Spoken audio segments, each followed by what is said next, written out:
The Banks mansion in Bel-Air was filled with joy, comedy, and unforgettable family moments for 6 beloved seasons. Yet behind the laughter and iconic dance moves, a heartbreaking reality has emerged. Several talented actors who brought warmth and humor to millions of homes have tragically passed away, leaving fans mourning not just characters, but the real people who made them come alive. Their deaths remind us that even the brightest stars can fade too soon. James Avery. When viewers think of the Fresh Prince of Bel-Air, they remember Will Smith's charm and Carlton's dance moves, but the show's true foundation was James Avery as Philip Banks. Uncle Phil wasn't just a supporting character, but was the stern yet loving father figure who grounded the entire series, appearing in all 148 episodes and earning recognition as one of television's greatest dads.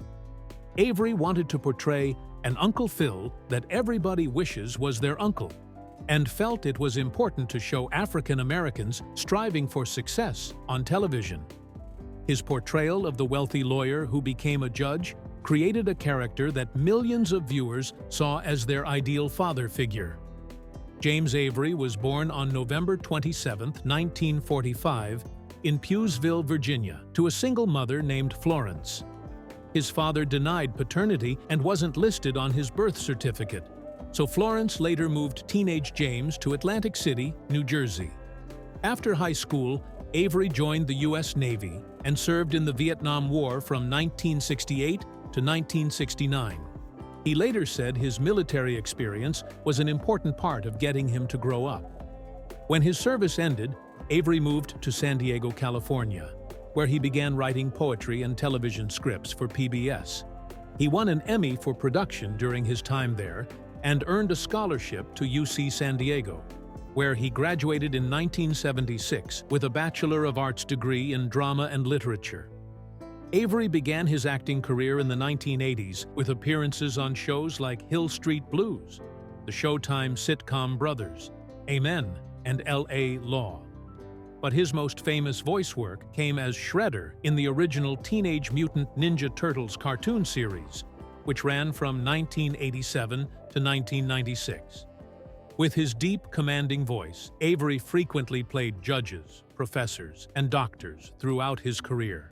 After Fresh Prince ended, he continued working steadily, playing Dr. Crippen on The Closer, appearing on That's 70 Show, and voicing War Machine in the 1990s Iron Man animated series. TV Guide ranked his Uncle Phil character number 34 on their list of the 50 greatest TV dads of all time. On December 31, 2013, Avery died at age 68 at Glendale Memorial Medical Center from complications following open heart surgery. He had undergone the surgery on November 11th, and his health declined over the following weeks. When news of his death broke, his Fresh Prince family responded with heartfelt tributes. Will Smith said, "Some of my greatest lessons in acting, living, and being a respectable human being came through James Avery. Every young man needs an Uncle Phil." Alfonso Ribeiro called him a second father to me, while Joseph Marcel described him as a gentle giant. James Avery's legacy lives on through Uncle Phil, a character who showed that strong, successful black fathers belonged on television screens across America. His remains were scattered near the Pacific Ocean, but his impact continues through an annual festival in his hometown of Suffolk, Virginia, celebrating African American culture and the values he represented. For millions of fans, he will always be the Uncle Phil they wished they had. John Wesley. John Wesley may have only appeared in one episode of The Fresh Prince of Bel-Air, but his performance as Dr. Hoover left a lasting impression on viewers. In the 1991 episode titled The Ethnic Tip, Wesley played the father of a student who was bullying Ashley Banks, and his character ended up in a memorable confrontation with Uncle Phil over a Yo Mama joke that escalated into a physical altercation. Though it was a small role, Wesley brought the kind of professional gravitas and intensity that made every character he played feel real and important.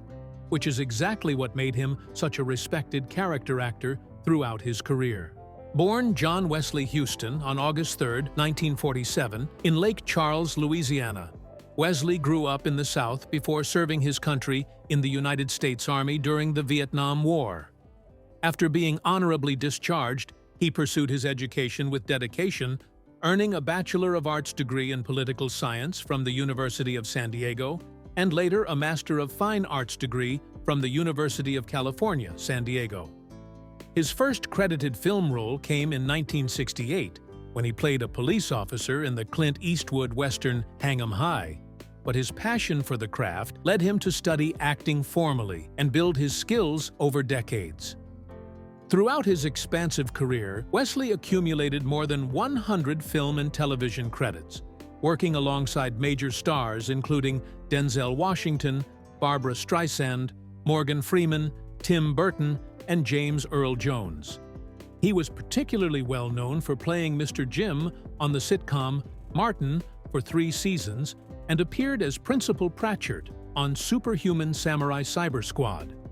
His film work included roles in Missing in Action, Big Fish, and Stop, or My Mom Will Shoot, while his television appearances spanned from Frasier to NCIS.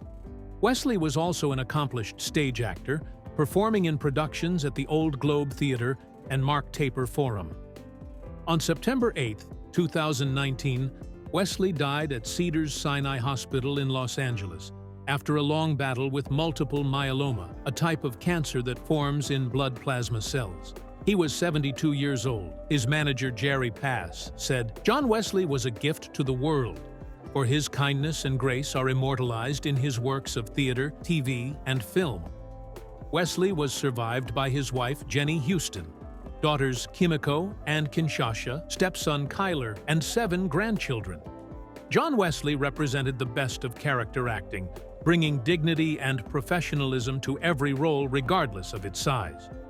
His advice to young actors reflected his belief in the craft: study hard, train constantly, and be ready to bring what each character needs. Galen Gerg. Galen Gerg brought her professional dancer's intensity and grace to the Fresh Prince of Bel-Air in 1996, when she played Helena, a boxing instructor who knocked out Will Smith in the ring during an episode called Boxing Helena. Though her appearance was brief, Gerg's athletic presence and natural charisma made her character memorable, showcasing the same energy and skill that had made her a successful dancer and actress across multiple countries. Her ability to convincingly portray a tough boxing trainer reflected the physical discipline and versatility that defined her entire entertainment career. Born Galen Gerg on July 15, 1964, in Los Angeles, California, she grew up in a creative family with an actress and model for a mother and a filmmaker for a father. She spent much of her childhood moving between Los Angeles and Hawaii, where she first discovered dance through a West African dance class. Her natural talent earned her scholarships to prestigious institutions, including the Dupree Dance Academy, the Alvin Ailey Summer Program, and the Professional Dancers Society, where she studied jazz, ballet, tap, hip-hop, Afro-Cuban, and funk styles. Her dance career took off when she appeared in music videos, including the iconic ZZ Top video for Sharp Dressed Man, and became a starring dancer on 2 Italian variety shows, Fantastico and Sandra Raimondo Show. Gerg's breakthrough acting role came in 1990 with the villain Angie in RoboCop 2, followed immediately by her appearance as Nancy O'Reilly on David Lynch's Twin Peaks. She became particularly well known for starring as Lieutenant Leora Maxwell on the Fox science fiction series MANTIS from 1994 to 95, which was notable for being television's first black superhero show. Her film work included Point Break, Judgment Night, and Storyville, while her television appearances spanned from Star Trek Voyager to Parks and Recreation and How to Get Away with Murder. On July 14, 2020, Gerg died in Hawaii after a 9-month battle with cancer that she had kept private. She was 55 years old, passing away just one day before her 56th birthday. Her agent, Sheila Leggett, said, "Gallen had been very private about her battle with cancer the last 9 months, but remained positive and continued to enjoy life in Hawaii. She loved the ocean and was an amazing dancer, as well as a talented actress." Gallen-Gerg's career exemplified the power of following your passion across different mediums and countries. From music videos to Italian television to American film and TV, she brought the same graceful energy to every performance. Naya Rivera. Naya Rivera was only 6 years old when she appeared in The Fresh Prince of Bel-Air, but even then, her natural charisma was impossible to miss. In the 1993 episode called Bundle of Joy, Rivera played a little girl named Cindy, who appeared in Hillary's daydream about having a baby sister who would wait on her hand and foot. Though the scene was brief, Rivera's adorable performance and obvious star quality showed that she had stardom in her future, displaying the same magnetic presence that would later make her one of television's most beloved characters on Glee. Born Naya Marie Rivera on January 12, 1987, in Santa Clarita, California, she began modeling as a baby and appeared in commercials for Kmart before landing her first significant acting job at age 4. She played Hillary Winston on the Eddie Murphy-produced sitcom The Royal Family from 1991 to 92, earning a Young Artist Award nomination when she was just 5 years old. Throughout the 1990s and early 2000s, Rivera continued working as a child actress, with guest appearances on shows like Family Matters, Baywatch, Smart Guy, and Even Stevens, building the experience that would serve her well later in her career. Rivera's breakthrough came in 2009 when she was cast as Santana Lopez on Fox's musical series Glee. What started as a supporting role as a mean cheerleader evolved into one of television's most important characters, as Santana's journey of self-discovery and coming out as a lesbian made Rivera an icon for the LGBTQ community, particularly for young Latina women who rarely saw themselves represented on screen. Her powerful voice and fearless performances of songs like Valerie and Don't Rain on My Parade showcased her incredible range as both an actress and singer, earning her a Screen Actors Guild Award and Grammy nominations with the cast. On July 8, 2020, Rivera took her 4-year-old son Josie on a boating trip to Lake Peru in California. When their rental boat wasn't returned on time, a search began and found Josie alone on the boat wearing a life jacket, with an adult life jacket nearby. After an intensive search, Rivera's body was recovered on July 13th. She was 33 years old. The investigation concluded that she had drowned after helping her son back onto the boat. Naya Rivera's legacy extends far beyond her tragic death, as her portrayal of Santana Lopez changed television history by giving young LGBTQ people of color a character who looked like them and shared their struggles with identity and acceptance. Sherman Hemsley. Sherman Hemsley brought his iconic George Jefferson character to The Fresh Prince of Bel-Air in memorable crossover episodes, appearing alongside Isabel Sanford as Louise Jefferson to debate whether to buy the Banks family home in the series finale. Though these were guest appearances, Hemsley's presence connected Fresh Prince to television history, as George Jefferson had broken barriers as one of the first successful African-American sitcom characters who was wealthy, proud, and uncompromising. His trademark swagger and sharp wit made every scene he appeared in feel significant, reminding viewers of the groundbreaking work he had done in changing how Black families were portrayed on television. Born Sherman Alexander Hemsley on February 1, 1938, in South Philadelphia, he was raised by his mother, who worked in a lamp factory after his father left the family. Hemsley didn't meet his father until he was 14 years old. He dropped out of high school and enlisted in the U.S. Air Force, serving in Japan and Korea, before returning to Philadelphia to work for the Postal Service during the day while studying acting at night. His big break came when he joined the Broadway cast of the musical Pearlie in 1970, where producer Norman Lear spotted him and knew he had found his George Jefferson character. Hemsley first played George Jefferson on All in the Family starting in 1973, but the character proved so popular that he got his own spin-off show, The Jeffersons, which ran for 11 seasons from 1975 to 1985.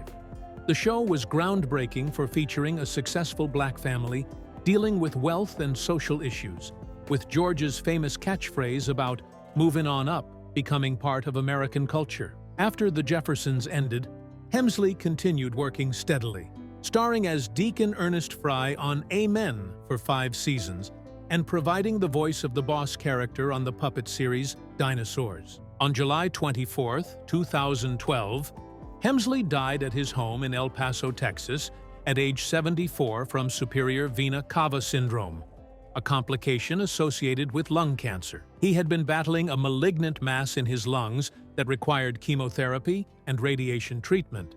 His death led to a legal battle over his estate that delayed his burial for months until a judge ruled in favor of his longtime friend, Flora Enchinton, who had been named as his sole beneficiary. Sherman Hemsley's legacy lives on through George Jefferson, a character who proved that black television characters could be complex, successful, and unapologetically proud while still being deeply entertaining and human.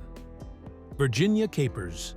Virginia Capers brought warmth and wisdom to the Fresh Prince of Bel-Air as Hattie Banks, Uncle Phil's mother, and the family matriarch who appeared in 6 episodes throughout the series.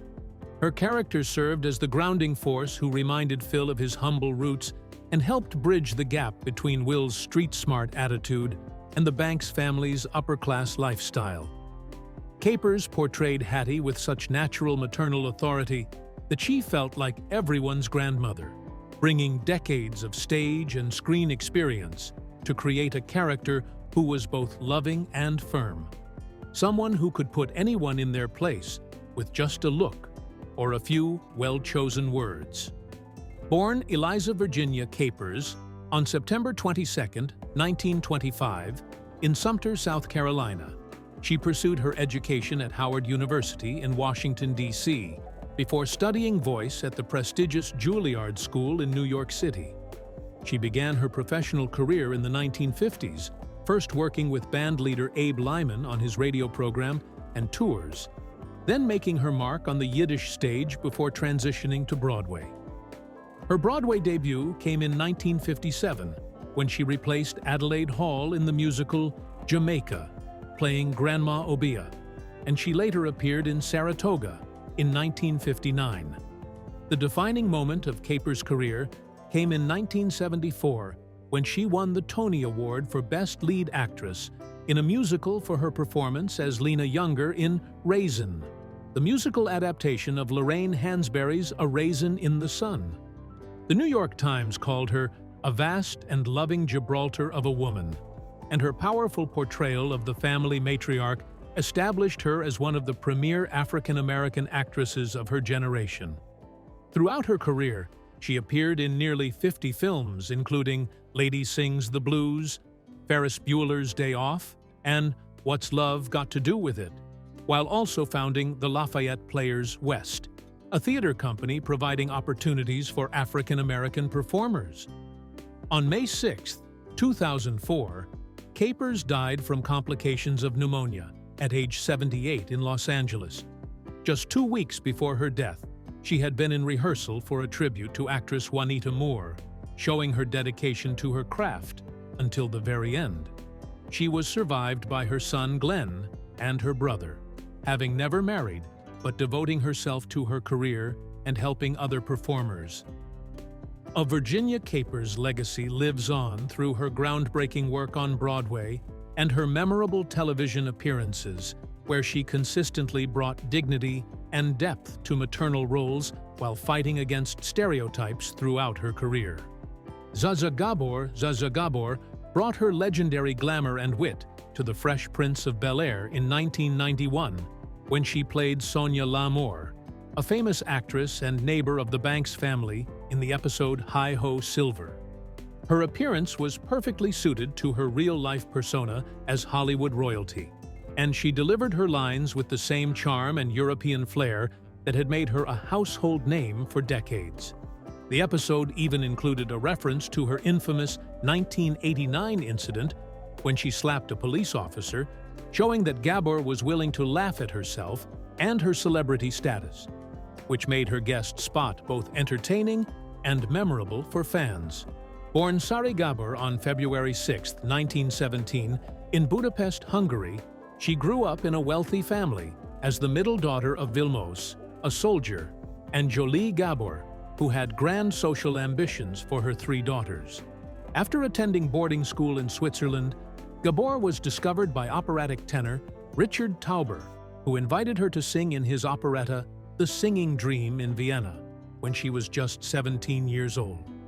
She competed in the Miss Hungary pageant in 1936, where she was crowned winner but later disqualified for lying about her age, and emigrated to the United States in 1941, following her sister Eva to pursue an acting career.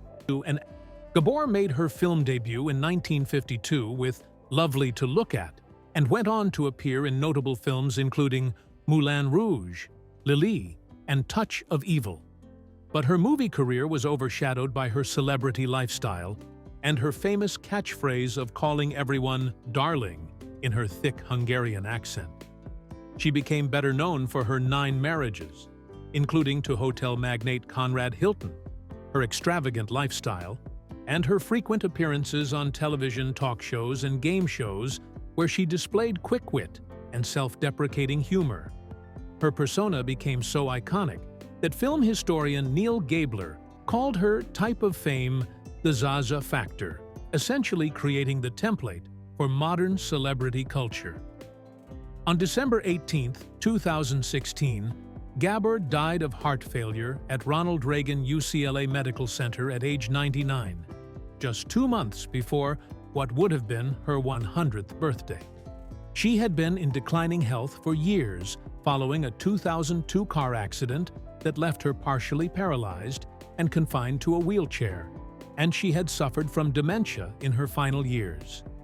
Her husband, Prince Frederick von Anhalt, said she had been unable to speak, see, or recognize anyone in her last years.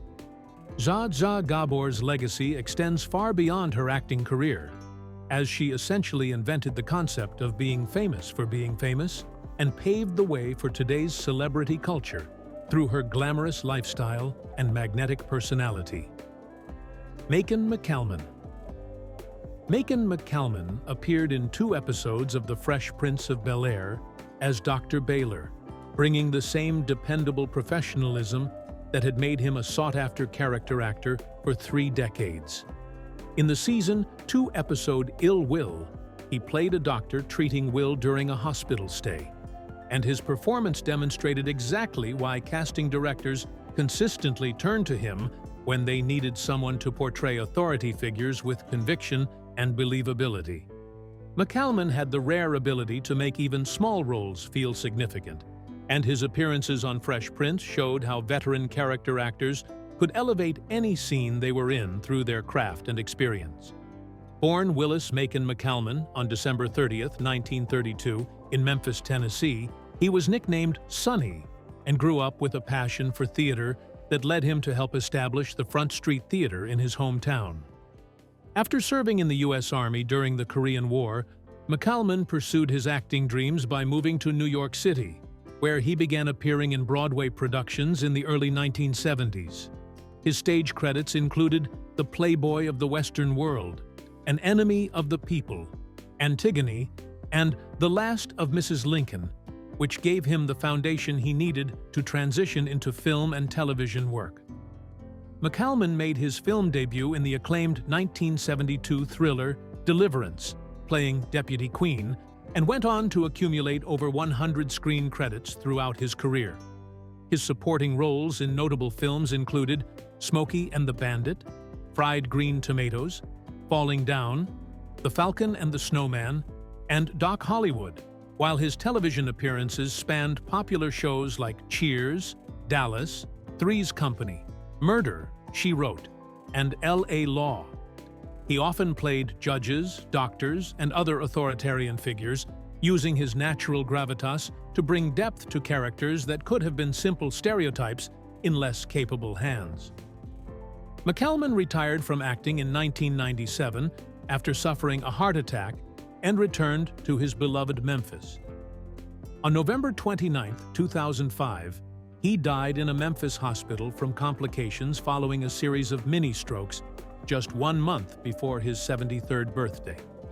He had been in declining health since his heart attack 8 years earlier, but remained in his hometown where his acting career had first begun at the Front Street Theater. Macon McCalman represented the best tradition of character acting, where no role was too small if it was played with honesty and skill, leaving behind a legacy of steady professionalism that served the entertainment industry well. Sam Art Williams. Sam Art Williams worked behind the scenes on The Fresh Prince of Bel-Air as a producer and writer, bringing his decades of theatrical experience and storytelling expertise to help shape the show's direction and character development. While viewers might not have seen his face regularly on screen, Williams was one of the creative forces who helped make Fresh Prince the cultural phenomenon it became, using his skills as a Tony-nominated playwright to craft episodes that balanced comedy with meaningful social commentary. His work on the show represented the perfect marriage of his theatrical background with television's need for character-driven stories that could entertain while also educating audiences about important issues. Born Samuel Arthur Williams on January 20, 1946 in Philadelphia, he grew up in the small town of Burgo, North Carolina, under the care of his mother, a high school English and drama teacher who fostered his love of words and literature. Standing 6 feet 8 inches tall, Williams was an imposing figure who once served as a sparring partner for boxer Muhammad Ali, who was afraid of fighting left-handed opponents. After graduating from Morgan State University in Baltimore with degrees in political science and psychology, Williams briefly considered becoming a lawyer, but ultimately chose to pursue his dream of being a playwright, moving first to Philadelphia to work with the New Freedom Theater, and then to New York City in the early 1970s. Williams made his mark in New York theater with the Negro Ensemble Company, first as an actor and later as a playwright, culminating in his masterpiece, Home, a poetic drama about a North Carolina farmer that earned Tony and Drama Desk Award nominations when it moved to Broadway in 1980. The play ran for 278 performances and established Williams as one of the most respected African-American playwrights of his generation. He transitioned successfully into television writing and producing, earning Emmy nominations for his work on Frank's Place, and becoming an executive producer on hit shows including Martin, Hangin' with Mr. Cooper, and The Fresh Prince of Bel-Air, where his storytelling skills helped create some of the most memorable episodes. On May 13, 2024, Williams died peacefully in his hometown of Burgo, North Carolina, at age 78 from natural causes. His death came just days before the Broadway revival of Home began previews, creating a bittersweet moment as the theater world prepared to celebrate his most famous work while mourning the loss of the man who created it. He was survived by 5 cousins and had never married or had children, dedicating his life entirely to his craft and mentoring other writers.